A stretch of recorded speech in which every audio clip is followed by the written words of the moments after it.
Hvað síðasta hrunadanslag sem þú samdir? Ég veit ekkert hvað allir ekki bara súrmjólk í hádeginu sem ég bjó til fyrir 30 eitthvað ára síðan. Leið okkur að heyra það. Kanntu það ennþá? Málega það einhver minna. Kanntu það ennþá? Þú kallaði mig reiðan mann alltaf sko. Já. Áðan sko. Þú ert reiður maður, það er fínt. Ég er bara reiður, ég er bara fók illur út í þetta vegna þess að þú talar framtíðina. Ég er að framleiða barnabörn, ég er ekki að búa til börn, þau eru bara komin úr Já. Og það eru þessi börn sem ég vil fjárhagslega framtíð fyrir og ég vil líka að þau geti gengið að kirkjum landsins að góða fólkinu á þess að það sé allt fullt af einhverjum pervertum. En pervertirnir eru bara alls staðar, það er sama hvort það er í fjármálaheiminum eða í kirkjónum. Þess vegna er ég reiður. Þetta er sami sem blues, þetta lag einhver veginn.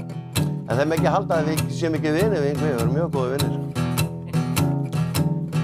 Af því ég fann enga þræla á Íslandi til að búa til bluesum. Það voru einhver svona á akrinum, neitt sérstaklega. En hvaða þræla tók ég eftir 1980? Ég tók eftir börnunum. Ég er bara 5 ára og kenna á því fæ. Klukkan 7 að morgnan er mér drösla niður í bæ. Enginn tekur eftir því þó heyrist lítið kvein. Því mamma er að vinna en er orðin allt of sein. Soginn á dagskólan með dröslaðir í flýti. Mig sárverkjar í handlegginn eftir mömmu tók. En þar drottnar dagmamma með ótal andlit slíti. Það er eins og hún hafi fengið hátt í 100.000 flog. Og súrmjólk í hádegin og seriós á kvöldin.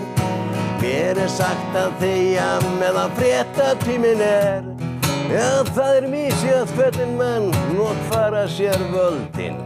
En eitt er víst að Hitler gamli ræður öllu hér.